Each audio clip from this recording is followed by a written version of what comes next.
Hello everyone, thank you for joining me again today at Cindy's Stamps for You. This is the second video of 3 in my series for Easter. I have 2 cards and a treat holder that we're going to be making today. If you've joined me earlier on, you would have seen the video for this Easter card. And then our last video will feature a technique that's been around for a while, and we'll be making the third Easter video. All right, so to begin, we are going to be making the box. This will measure when it's completely done at 4 inches high by 1 3/4 inch wide by 7/8 inches deep. And the little bunny is actually 4 inches. So this is where I got my measurement, and he sits in here perfectly with plenty of room. So you could actually put 2 in there as well. Let's just take a look at that. Yes, 2 fit perfectly. We're going to be making this version right here. We'll have all the measurements posted in my description below, so just feel free to watch this first time through and then grab your pencil and jot down the measurements, and then you can work along with me. So basically it's just the box and the topper that we're going to be making, and then the rest are all scraps that we'll be using to create the flowers and the punched out greeting. Okay, so to begin, I will start with stamping the background of our box. And so here I will be bringing in, I'm going to do a color on color. Now the flowers that I stamped with, again, are from the In Bloom stamp set, and I just chose 3 different flowers from this and then put them onto the back of my, just continue stamping in a random pattern. Okay, and then we will start scoring on both the top and this bottom, the box bottom. Here's your treat box with the long side at the top, and our first score mark will be 1 3/4. The next score mark is 2 5/8, and I always have to count the 8s. 1 2 3 4 5, and then we have 4 3/8. So 4 1 2 3. And the last score mark is 5 1/4 inches. Okay, and then turn to the short side on the top, and the score mark here, and there's only 1, will be at 7/8 inches. Okay, so that is the bottom of the box. Now we'll take the top and score that as well. Okay, and this is just 4 by 4 inches square. Our first score mark will be at 1 inch and 1/8. Now, being that this is designer paper, you want to do a gentle score mark just because it could tear through. It's not as thick as cardstock. Okay, now we're going to rotate once, and we're going to score at 1 1/2 inches. Rotate. Again, back at 1 1/8 inches. And the last rotation again at 1 1/2 inches. Okay, so that is all the scoring we're going to be doing today. Now for the cutting. All right, so to cut your box, I do have a little template that we're going to be following. This is what I wanted to show you. So what I did was I took out little wedges and then cut out this one this tab at the very end completely. We won't be needing that. And again, created a slant on all ends. And this just allows, when you're folding the box, to fold a little bit easier without all that bulk. Okay, so following this template, I'll go ahead and start cutting into my box. Okay, so just little wedges, just like that. Continue across on the bottom.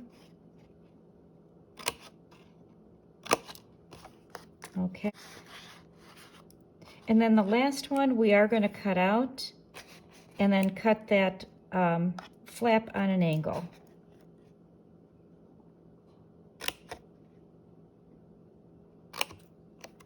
Okay, so it should look like that when you're done. All right, now I will go ahead, and these are also going to be folded in, so I'll cut off the little wedge there up to the crease and also on the bottom. Okay, so we'll set that aside, and then we'll work on the top. Now the topper, as you can see, I created a little scalloped edge. It is not on the sides, but you'll see how we'll be putting that together. So that's the first thing I'm going to do, is cut my scalloped edge. All right, so I used the largest scalloped framelit to create my edge. So we're going to go ahead and bring in the big shot, and I want to just show you how that was done. All right, so we have my big shot ready to go, and we're going to go ahead and trim the edges, create that scalloped edge. And the scalloped edge is on the long side, on the wide side of the front panel. So if you can see, we're going to go ahead and fold this along the score lines, and you can see after scoring, this is the wide portion. So I want to just scallop this end and this end, okay? So let me bring in, this is going to be my magnetic platform. And then I have a clear cutting plate.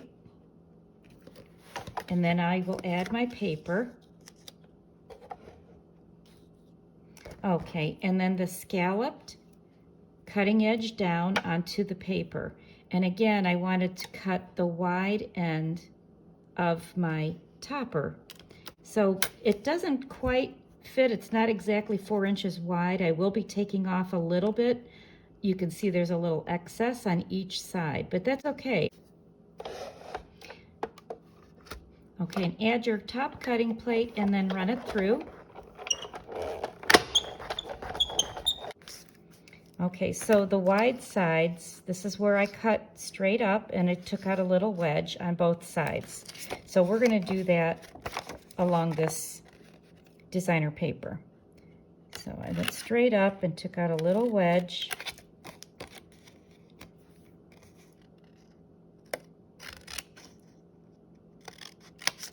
Both sides. Okay, so turn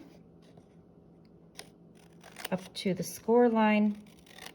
Cut a little wedge, up to the score line, take out a little wedge. Okay, now, the reason that I cut the side was because I just wanted a clean look on the tabs on the inside, so I cut those scallops off. And very simply, just cut off at the edges. Fold the center down so you don't accidentally cut that. And I did the same on the other side.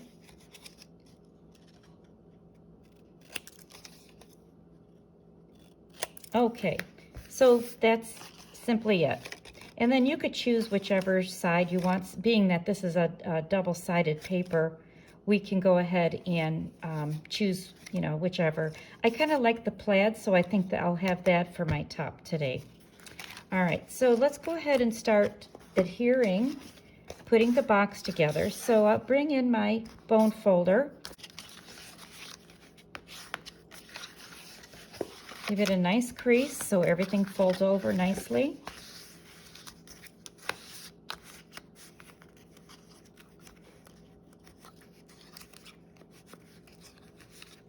Start with the box, and I'll bring in my multi-purpose glue, Tombow glue.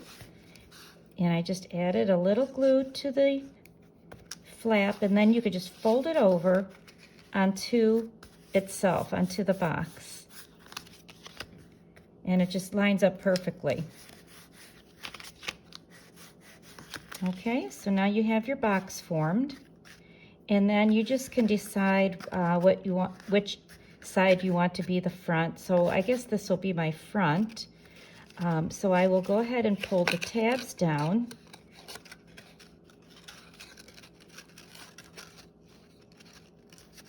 I'm going to put a little glue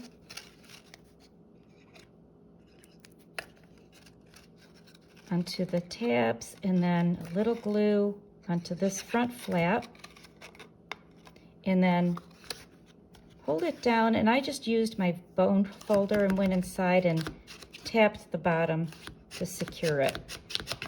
Okay, so that's nice and square. And then we'll go ahead and do the same with the top. All right, so the top will fold to the inside of the scalloped edge. Okay, so add a little bit of glue, both tabs, and then you could press those in, holding it somewhat square, and then the same with the other. Now there's plenty of time. Using the Tombow glue, you really do have time to move it around and to square it up, the ends. What I'm going to do is I'll quickly do the other side, then I'll put it on the top of the box, and then I'll know whether I need to adjust the tabs a little bit further out or in. You want it to slide on and off very easily. Okay, so those are done. I'm going to go ahead and slide this over the box, and then I can adjust the rest of it. So adjust those tabs, press those in.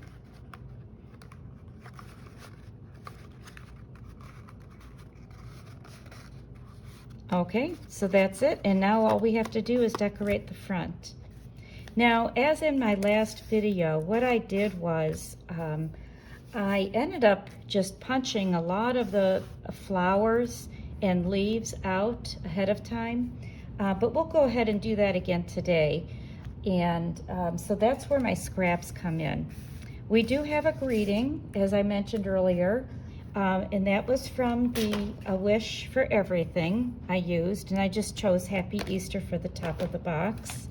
So I'll bring in my scrap of white, basic white, and then using my layering circle dies is how I cut these out. All right, so let me go ahead and stamp my greeting.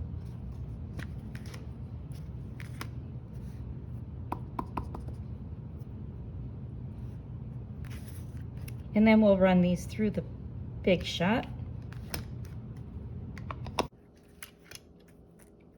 All right, so I have everything punched out from my die cut machine, and we'll go ahead and start assembling the flowers. Okay, so we'll set those aside. And now the first thing I did was with the greeting, I wanted to show you on this one that I did not do, that I corrected on this one.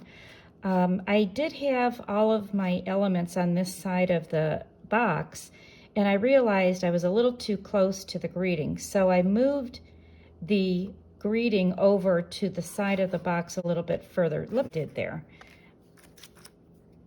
All right, so again, glue that just ever so slightly. Okay, and then this just gets glued down directly onto my box. And I moved the greeting a little bit closer to the edge to allow for the flowers, the cascading flowers. Okay, so we'll let that set up for a minute, and then we'll start assembling here. One other thing I wanted to share with you that I showed in the last video was to create a little dimension in your flowers. You can use a foam pad and your stylus. All right, so just take the end of your stylus and move into a circular motion in the center of your flowers, and that will automatically create a little dimension onto those little flowers. All right, and we'll do one more here, and then I'll add the center to this one. Okay, so we'll go ahead and also with the leaves to create dimension, there is a little perforated line in the center. I just took my thumbnail and went down the crease and folded it up slightly, or you could fold it down as well. Just gives a little bit more interest when you have when there's a little dimension to the design.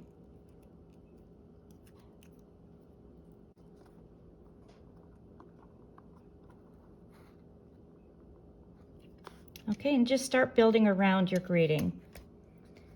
All right, and then I will add a large flower.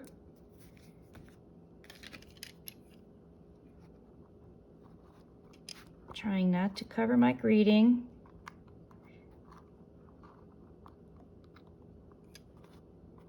All right, and then I did add a little center to this flower.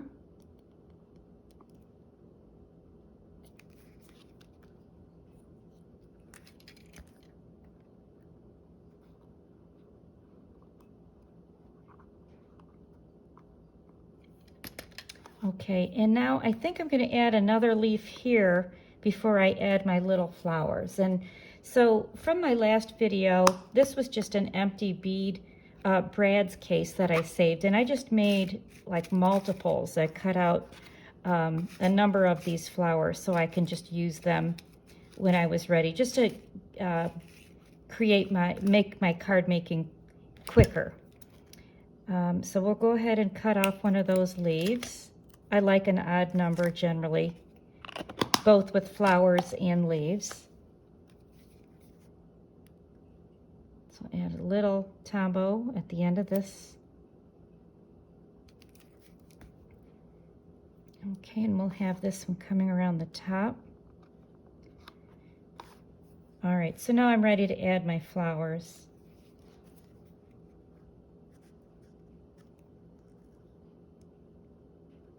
Put one here and then here.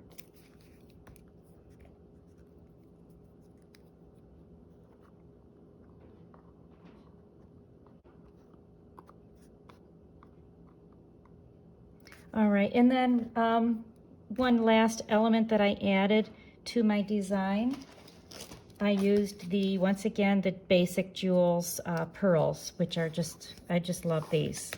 All right, so I'm going to add a larger, well, the medium-sized pearl to the larger flower, and then the tiny pearls to the little flowers.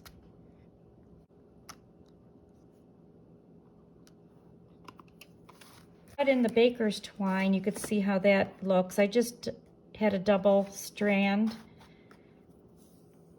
and I tied it around the top. And this is completely optional. You know, I just wanted to add a little extra. You could even add more flowers if you want. Just a quick little bow.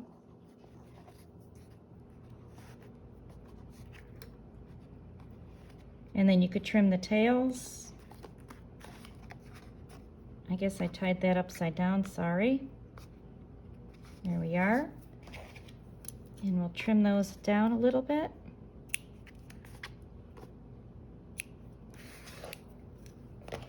Okay, so there you are, your completed Easter Bunny, chocolate Easter Bunny treat holder. We'll go ahead and place that into your treat box, and you're ready to go. Well, thank you again for joining me today, and I hope that you've enjoyed this video. And remember, you're not locked into just an Easter design. These can be used for favors for any occasion. You know, Halloween, Christmas, wedding showers, baby showers, etc. The sky's the limit. So have fun, enjoy, and I'll see you again. Thank you.